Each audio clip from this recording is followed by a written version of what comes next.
I'm with Tamron Hall. I'm with Dr. Becky. And we are about to go on stage together. So excited. I'm super excited. Let's do it. I'm a little nervous, but I'm with you. You know what? We can be excited and nervous and brave all at the same time. Just like our kids. Yes.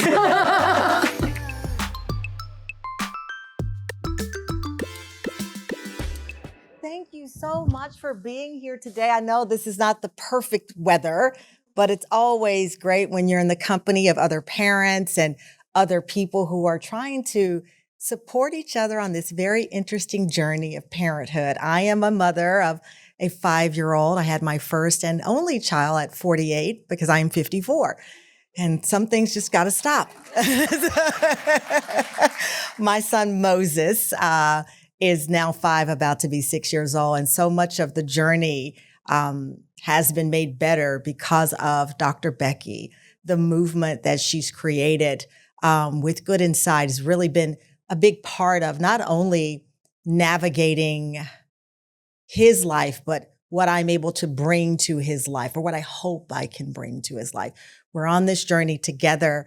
None of us are perfect, and that goes without saying. But the journey, I believe, becomes so good inside when we're able to truly share what we are feeling.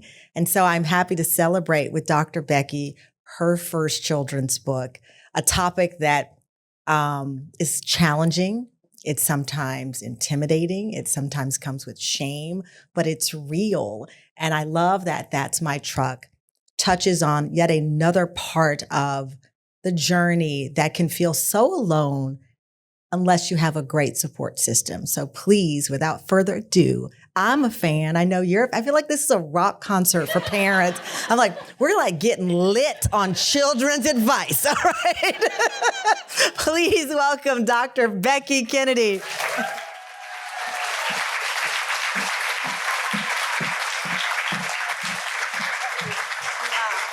Congratulations. Oh. Yes. I have to say, I mean, I do kind of feel like we're at the club, but like we're the cool kids because we're talking about something that matters. First of all, congratulations. Thank you. How does this feel?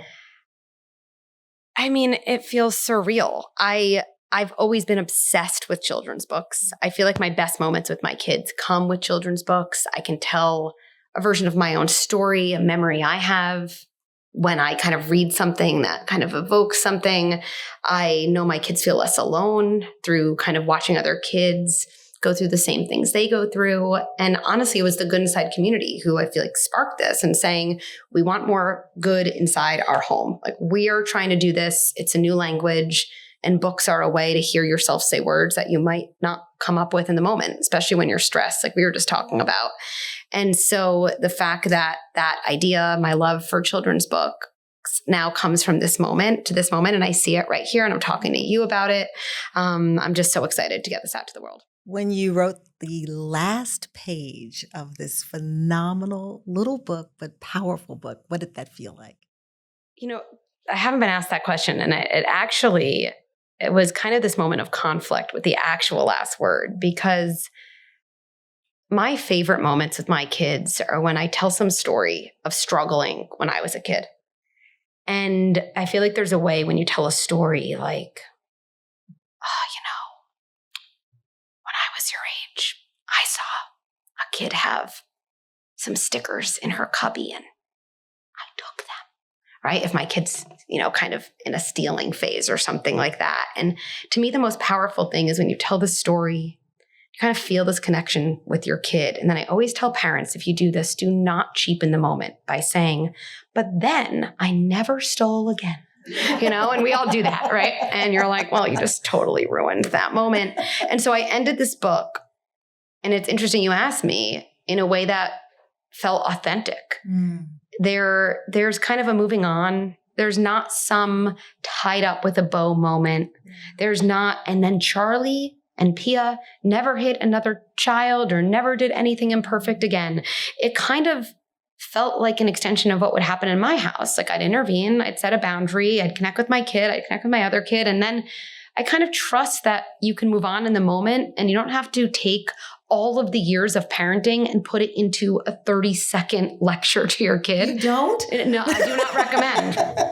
I'm learning I don't have to do that in my marriage either, actually. I told you it was a spicy evening. It's a spicy evening. Don't know where we're going to go. So at the end, I think, and then I talked about it with my team. And this honestly, I feel like is something I've led with. I was like, this feels right. Like it feels right, not because it's perfect and right, but because it feels authentic and true to what happens.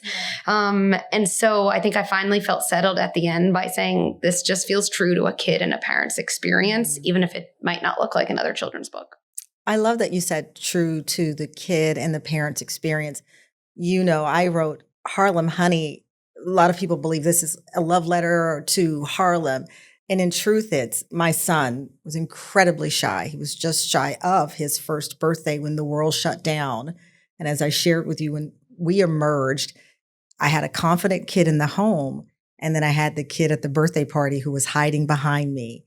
I went through the rush of embarrassment. I'm not my kid. Wait a minute. I'm on TV running outside and my kid is in the corner and he's frozen in fear. And we used curiosity and adventure to bring this side of him to the surface and allow for a conversation. That's what this book is about. Hitting has a similar tone to it for me. The embarrassment you feel the first time someone says your kid hit someone, or that first moment on the playground when everyone says, whose kid is this? Who owns this one? And you believe, oh boy, this is a reflection of my home or my life or our family. Take me to the realization and the call to tackle this one. Which is a tough one. It is. And I think people have asked me of all the topics of your first children's book, why hitting? And I think there's a couple of reasons. I think about from years ago, before I had an Instagram account, before any of this, I would be seeing parents in my private practice. And I would see everyone was different, but there was a lot of the same version of a story. 2 kids. And there was one kid who was the hitter. And then there was one kid who was kind of the victim. And the version of a first consultation would often sound the same. Like, I need to protect my kid. And this book, it would be Pia. Pia's getting hit by Charlie. Pia's such a good kid, and she would never hit her brother. And Charlie just keeps hitting over and over. What do we do? And how do we get Charlie to stop? And how do we protect Pia? Now, without a doubt, the Pia needs protection. Okay, it's true. No one gets hit over and over, of course. But what I'd always feel very deep down is Charlie needs protection. Like, kids who act out need protection from forming an identity as a bad kid. Like, they really need an advocate, because when they act out, they're struggling to get grounded. They're struggling to kind of access the good inside them. And they need an adult who sees it and knows they're not a bad kid doing bad things. They're a good kid having a hard time. And we don't have to choose. Both kids are good kids and both kids need protection. And I found myself over and over being kind of such a champion for kids who were, I think, labeled as bad kids in their family, in school. Because I feel like those kids don't necessarily have someone who like really has a voice saying, this is a good kid. They need skills. They need boundaries. And if we can't see the good inside our kid, they're not going to be able to access the good inside them. And I think that's why this topic really hit me. I think it's so relatable. I was just flying back from New Orleans just a few hours ago, and I landed with my son. He was on tour with me. And this woman said to me, oh, he is so curious. She had no idea who we were because we look like ninjas because we've been fighting floods in Florida and coming here. And I said, oh, that's so interesting. I said, he's very curious. He's very precocious. We let him, ask his questions. And she's like, I'm 2 his age. And she said, and this is so true. And I just got off a parent-teacher call. And she didn't say anything else. I knew. And she then alluded to one of her kids.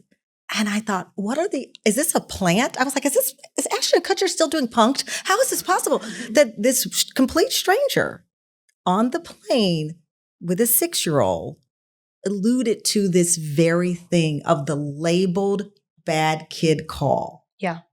That for parents? Let's just unpack that a little bit. Yeah, I think this is really common, really kind of goes deep back to our kind of childhood.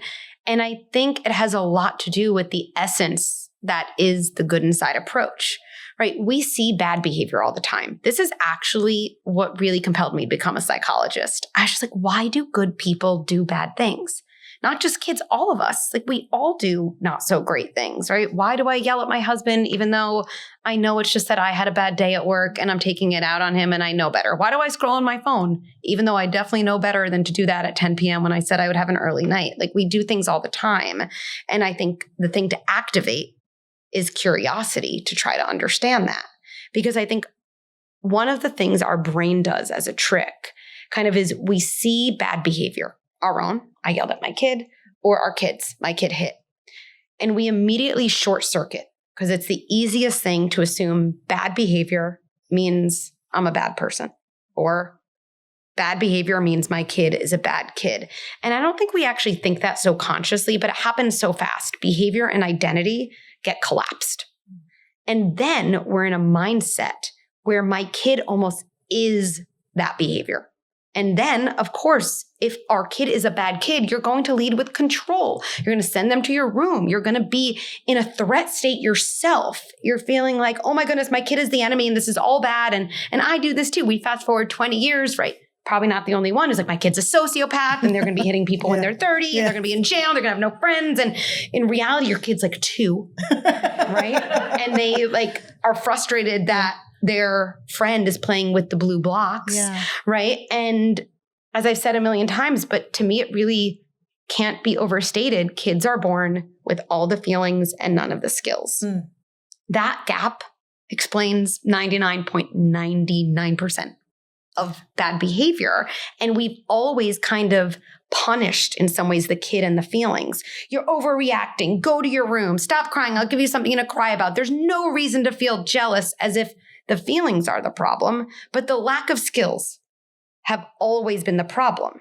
And I think in this audience right now, if we think back to a hard moment in our kind of early years, I think probably a lot of us would say, maybe I don't remember the details, but if I said to my dad, I hate you, I don't think my parent would have necessarily in the moment differentiated, hold on.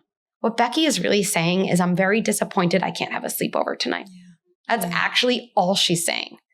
And she's also basically telling me, as a 7-year-old, I don't have the skills to manage that disappointment. And so it's exploding out as I hate you. And I think kids are almost pleading, please don't take my words so seriously. They're kind of just a sign I don't have the skills I need and I'm struggling. And I think that's at the core of this book. I mean, that's honestly at the core of your book and of what we try to do to kind of have a different mindset. I don't have a bad kid doing bad things. That's my assumption when I take behavior and identity and collapse it. I have a good kid who's having a hard time and who actually just really needs my help. You gave the example of words. In this case, this is an action. Yeah. And what's even, I think, more challenging to process for parents is that it's an action against someone else's kid. Yes. And it's difficult not to escalate to, as you pointed out, who am I? Who is this in my home? Yeah. And, oh, wow, when will this stop? Yes. So let's talk about that. Great. So a couple things, right? Because I think one of the things you just named, when will this stop, is something I call the fast forward error. I think we all do this. We do this in our adult lives too, right? We have a bad day and we kind of fast forward. I'm going to be like this all year, right? Or for kids, we see their bad behavior today and we kind of have this time warp. Like we do just assume it's going to go on and on and on. And when we do that, we actually respond with all of the anxiety of that timeline. Like I fast forward 10 years and I'm actually responding based on anxiety and fear for a decade, which is very different from even the anxiety and fear I might have in a moment, right? And then we say things, and by the way, people always say to me, I always think it's funny, how are you so good at acting out what parents say? And I was like, you think I'm acting out? Like, go to your room. What's wrong with you? Like, because I say that to my kids. Like, well, I'm not so sophisticated. We all short circuit and we all say those things, right? And so to me, there's a couple things we can do. Number one, I think with anything we're going through with our kids, when they have this kind of pattern of not great behavior, it's powerful to ask ourselves, like, am I setting up my kid for success? Because this is something with hitting. And I was just talking to a teacher about this, and they were talking to me about the kid who always goes to the principal office, Bobby. That was his name. Bobby's always hitting in circle time. Well, Bobby, Charlie, their kids are in a hitting stage. I had 2 of my kids when they were younger were in a hitting stage. Is it called the hitting stage? I call it that. Okay. I don't know. We can call it that together, And I actually think the power of that kind of phrase is stage. Our brain doesn't think in terms of stages. It thinks in terms of eternity. Yeah. Like, I don't know if y'all remember, right? If you have toddlers now, when your baby all of a sudden wasn't sleeping through the night and you're like, I'm never sleeping again, right? And then they were, and you're like, my baby's an amazing sleeper. Everything just feels like the truth, right? And like, both are true, right? They're sleeping and they're probably not going to sleep tomorrow night and they'll sleep again for a week, right? So a stage, to me, one of my favorite mantras for every difficult stage is this is a hard stage and I'm going to figure it out. And it kind of puts me back in the moment. And it reminds me of something really important, our capability. Like, we can figure it out. And going back to setting our kids up for success, like, if you right now think of a hard stage your kid is at, maybe it's hitting, maybe it's pushing, maybe it's I hate you, maybe it's always having a meltdown when you have to take them on an errand that's not fun for them, whatever it is. A lot of our kids get in predictable stages. And I used to be like this too. And we're surprised by it every time. We're like, that Charlie hitting again. And I feel like someone on the outside will be like, Charlie's been hitting for like kind of a couple months. Like, we kind of knew that was going to happen. Yeah. And I think one of the big things that happens in this book that I wanted to really illustrate, because in my workshops and stuff, it's powerful to teach, but I think it's so powerful to illustrate, is the power of setting a boundary, right? So this is what I'd always hear from parents. Charlie's in a hitting phase, and I'd say to Charlie, stop hitting. And I'd say, we don't hit, right? And I don't know about you, but I picture yelling at my husband and being like, Becky, we don't yell. I feel like I have some choice words to say that would not, be helpful, yes. Right? And the truth is, assuming we don't hit, our kids know we don't hit. It's like this weird language we've developed. And again, we're here in New York City. I picture if your kid was running toward oncoming traffic, you wouldn't be like, Charlie, we don't run toward oncoming traffic. We don't. And if you do that again, you're going to lose dessert tonight. No, we would just pick our kid up and not let our kid run into traffic. And even if our kid was yelling, let go of me, I don't think in that situation, you'd be like, okay, I'm going to respect your words. Okay. You'd be like, you're not in a position to be making good decisions. Like, and I love you so much that I'm willing to make a decision for you, even if you're kicking and screaming like our kids do sometimes in public, because your immediate reaction to my boundary in no way is a barometer for how effective my intervention actually is. And so I think one of the number one things that happens here in this book is you see a parent, when the hitting happens, step in swiftly. I think this can be a moment we say together, we're not going to say we don't. We're not going to say, please stop. I always picture a 4-year-old being like, you're watching me hit and not being able to control myself. And your best intervention is to ask me to stop doing something I'm not able to stop doing. Wow. It actually feels very bad to a kid. They're like, where's the adult around here? Right? And then I think when we step in swiftly, that also means, this is important, we don't count anymore. Right? I mean, I'm going to count to 5. Right? We all do this. And all we're really saying is, I'm going to count to 5 and I'm just going to let myself get super frustrated after you still don't do the thing. And again, I picture my kid being like, why are you counting? Like, is that a thing humans do? Like, I don't picture a great CEO being like, I'm going to count to 5. And if you don't stop interrupting me, I'm going to take away your lunch for today. Yeah. It would feel pathetic. You're just going to just mute the person on Zoom if they're really interrupting. And so I think this idea of boundaries while staying connected, which is kind of core to good inside, it's not soft. I don't particularly think it's gentle. It's just not a word that resonates with me. It's not harsh. It's respectful. It's sturdy. And it really all comes alive here. It's interesting, respectful and sturdy. Yes. Because we are talking about this action of explosive physicality and you're trying to meet it where it is. Some people believe, oh gosh, if I escalate, or this is going to make the situation, my kid will only become more volatile if I step in or present as the strong parent. Yeah. Let's talk about that. Let's talk about it. Yeah. So, I mean, I think we've really kind of poorly defined what it means to be a strong, authoritative How do you parent. define it? To me, the word sturdy really does embody everything we do at Good Inside. And the reason I like that word is I feel like words can be cheap. They're just words. I like words that have an evocative feel. Like, I don't know about you all, but if I hear the word sturdy, I like feel something in my body. I feel like, it's a great, it's a I good love it. Yes. word, you know? And I think, you know, it's interesting. Let's say your kid hits and you don't punish them, right? Because I mean, we can really get into that. I just feel like, number one, if kids are born with all the feelings and none of the skills, and that gap explains bad behavior, every time you punish a kid, you actually just increase their bad feelings about themselves. Like, how counterproductive to increase the gap between feelings and skills. We've just called that discipline for hundreds of years, and it's really never made sense.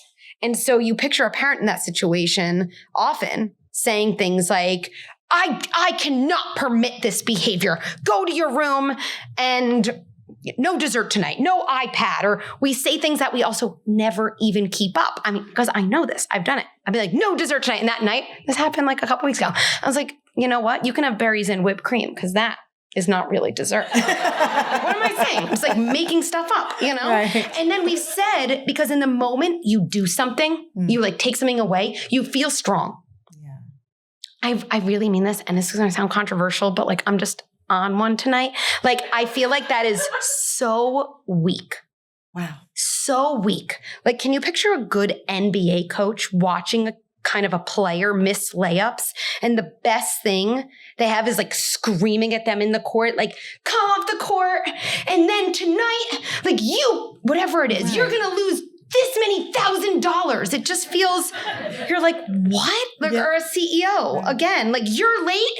Well, then I'm going to leave you out of this meeting tomorrow. Like, it feels so pathetic because you're saying something out of desperation. I don't know one person who, when they spout a random punishment, actually feels grounded. They're saying it because their body feels so uncomfortable. Wow. Their body is experiencing intense emotions that, as adults, we're still learning to regulate. Me too. And so we just vomit our frustration on our kids and call it discipline. Right.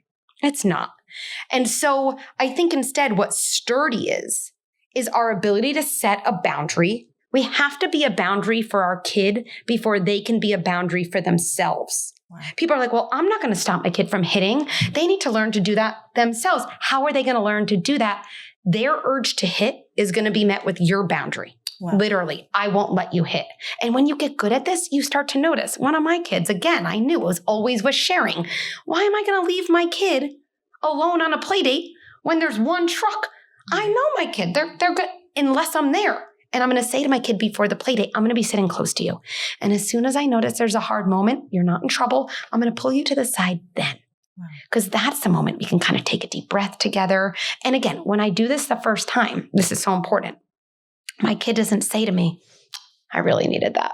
Yeah. Thank you. Really needed that. That's sturdy parenting at its best, mommy. No, they scream, I was fine. Why did you do that? And again, there are these moments where a good NBA player doesn't judge their performance based on their teammates' performance.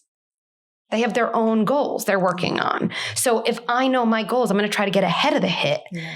My kid can protest. That's okay. I can tolerate that and still be there. So sturdy to me is setting a boundary. And then here's the second part. And it's like any good leader. You set a boundary that you know you need to set because you're the adult, and you stay connected to your kid at the same time. You don't have to choose, because when I set that boundary, I won't let you hit. I'm also going to say, oh, sharing's so hard. And then when you start to do this, your kid will be like, I know. So can you go get that truck and grab it out of my sister's hand? Right. Because sharing's hard. And that's when you can have this beautiful intervention. Oh no, sweetie, I'm not going to let you take that truck or hit your sister. It's her time to play with it. And I get that waiting for things you want is like the hardest thing in the world, even for me. And so to me, sturdy is your ability to set boundaries and set limits and stay connected to someone else in the process. Wow. That incident that you played out is in the home. Yes. When you get the call from the school or from another parent, and you are not there to be the sturdy intervention. Two questions there. First, so much of bad behavior, we instantly feel that others will believe it's happening in our home. Hitting is a tough one, right? Because the first I think, no one hits in our home. I don't know where he or she got this from. We've never hit it. No one says this. My kid, I just told you, said, shut up to someone. And I fainted. This is a ghost. This is not me. My body is still, what is that Bruce Willis movie? They were all dead at the end. I'm really not alive. My body is still where someone told me my kid said, shut up, because we literally don't ever say it. Right. No idea where he got it from. Yeah. And he knew how to use it. Yeah. So the first thing I said to his teacher, I said, we don't say this in our home. I felt that she didn't believe me. And then I felt like I was lying and I wasn't. And I told my husband, I was like, we're lying. She thinks we're lying. We got off the phone. I'm like, she doesn't believe us. Hitting is that same, it's a grenade of feelings of, wow, that person is going to believe someone is hitting in my home, or someone is allowing this in my home, or that we are not sturdy. Yeah. Oh, there's so much in this question. So actually, I want to do a quick poll. I'm going to try to think of the simplest way to say this, because I think there's a question under your question, which is, when I hear something about my kid that's not great, is my loudest thought, oh my goodness, what is everyone going to think about me? Kind of gazing out and almost this hypervigilance to other people's judgment? Or is my loudest thought, I have a good kid and I'm going to be able to figure this out? Am I kind of gazing in, okay, this is a moment, all kids have moments, or do I kind of know myself? And I always say information is power. And everyone's like, oh, I'm more attentive to everyone else. I know that's the wrong answer. There's no wrong answer. There's only right answers, which is being honest with yourself, because being aware of our kind of inclination is always step one toward being able to shift it if it doesn't work for us. So I think that's actually powerful to think about. I get a call from the school and they're like, your kid's been hitting in school. Is my first thought, oh my goodness, the teachers probably think I'm this horrible parent. And if any of the parents find out, they're not going to invite Bobby on play dates. Okay, I mean, I could go down that road. I've had those thoughts too. Is it there? Or is it, hold on a second, I have a good kid. I'm a good parent. And we're going to be able to figure this out. I just want everyone to kind of take a moment and clock your reaction, knowing the right answer is actually just noticing whatever feels true, and to actually give yourself credit for that. It's very brave to be like, actually, yeah, I do that. So just noticing that shifts it. Because the truth is, if we go into, oh my goodness, the teacher thinks I'm a bad parent mode, the only thing that makes sense in that mode is to try to convince the teacher that we're a good parent. Ironically, our kid is now a pawn in this conversation. I'm not even thinking about my kid's behavior anymore. I just want to prove to this teacher that we're good parents, that kind of my morality, that my kid doesn't do things. And ironically, in that pursuit, and again, I've been there, we don't get to the bottom of whatever is actually happening. And we actually are less and less able to help our kid.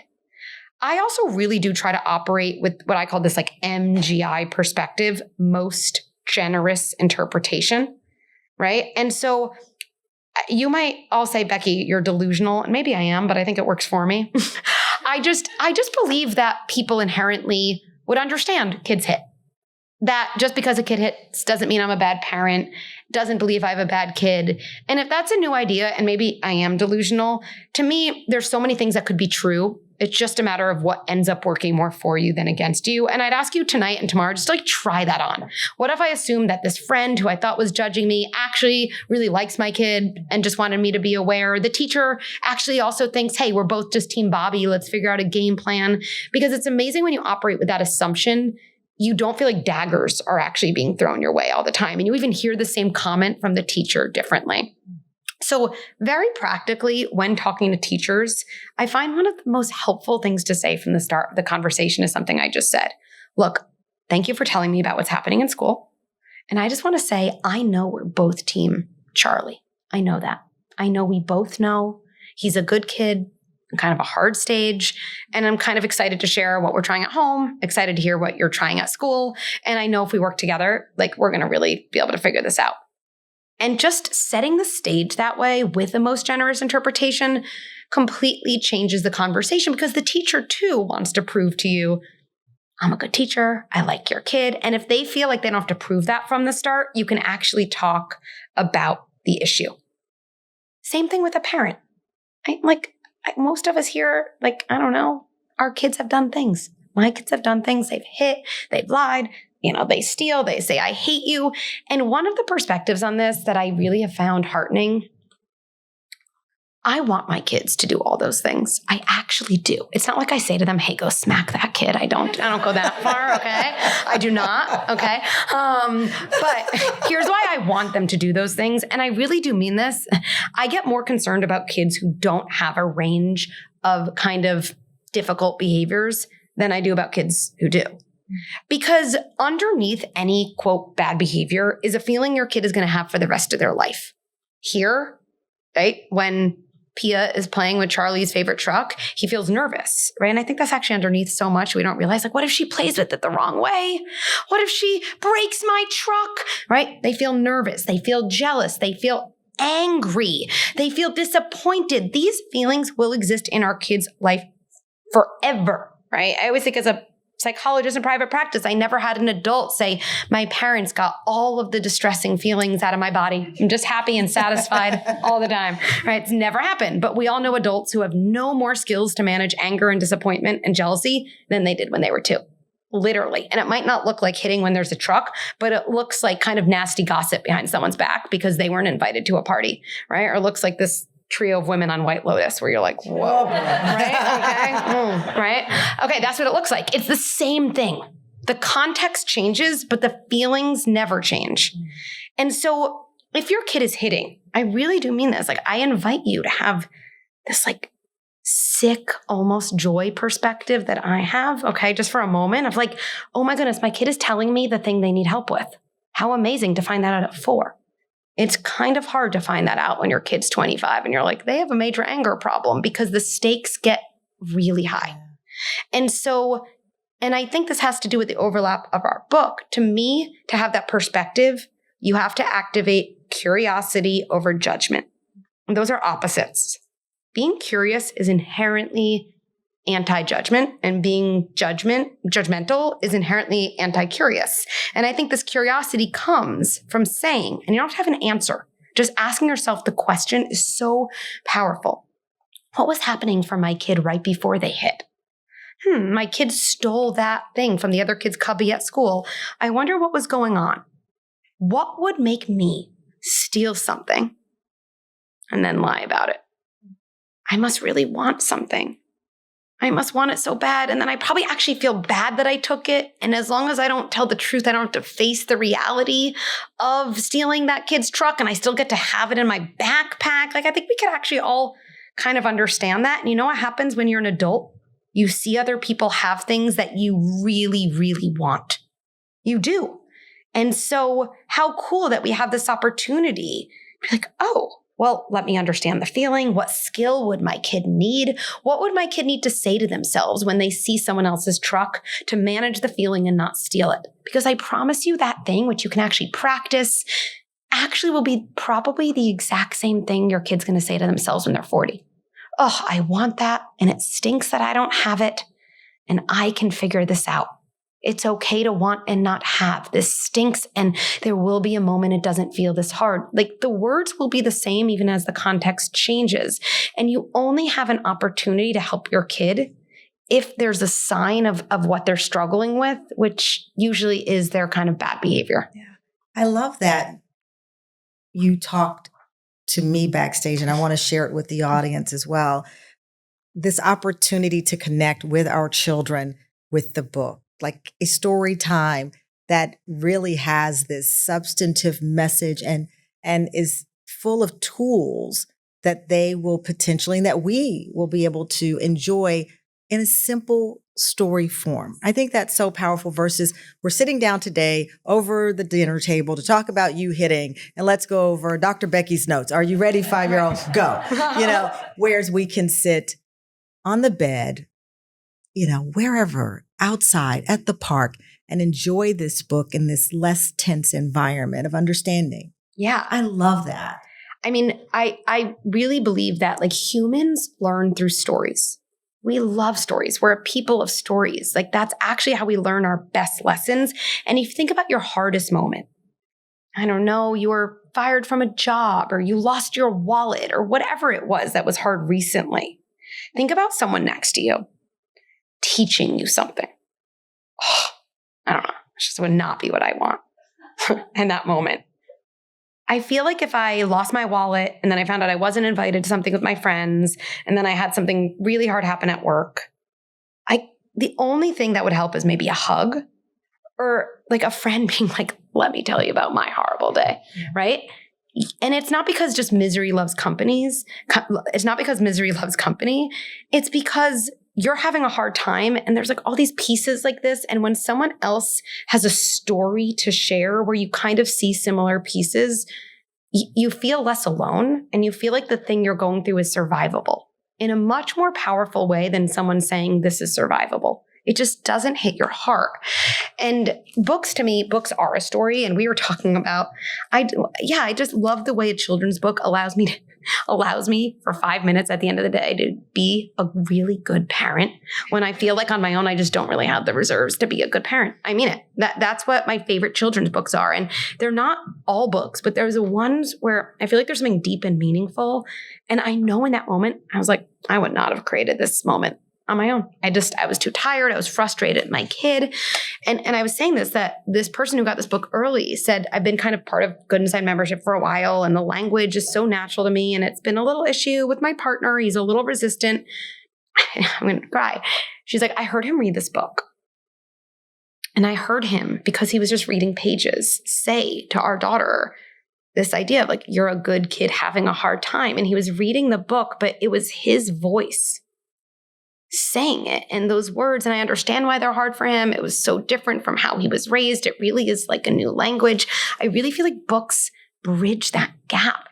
They're like this tool where your kid hears your voice saying things and creating a moment that either because it's not how you were raised or it feels awkward or because you really had a bad day, it probably wouldn't have happened if you didn't have that book. And just to double down on stories, because I'll show you my favorite way to kind of like read something like this. Here's this moment, right, where Charlie hits, let's just say, right? That's my truck exploded out of Charlie. And before he knew what he was doing, he hit his sister. Give me it now, Charlie yelled. I would probably like double down on this page, / I have with my own kids, because you have this moment and we don't like to talk about these things. This is my issue with a lot of children's books. I'm like, it just doesn't look like my house. It just looks like really perfect. And that's not how we learn. Think about trying to learn how to saute garlic from someone who was like a professional chef and never, ever burned garlic. Like you just don't learn from those people. It's too distant. And if you want to really get bang for your buck in this page, you can say to your kid, like, do you know that when I was 5, I hit 2? And I promise you, your kid's jaw is going to drop because you are their whole world and you've figured out life and you're a good person. I mean, obviously, don't tell them. We have not figured out life. Just good adults having a hard time over here, But they think that because they need to think that because we keep them safe. And the power of sharing that with your kid is, again, you say everything without saying it didactically, which just leads someone to shut down because they feel alone in not knowing when you're so perfect. And I remember my son, when he was in a hitting stage, there was almost very little that got traction until I kind of shared a story of being very similar to him. Because what I was saying is, you're not bad. And I can tell you you're not a bad kid. But if I tell you that through a story of being like you, and you see now that I have my stuff together more often than you do, at least, it's like there's hope. There's hope and there's no shame. And to me, a book like this, to reduce the shame, and at the end, we also literally give a parent kind of this parent's corner of like, oh, and here's other things you can do. It just brings together the best of learning.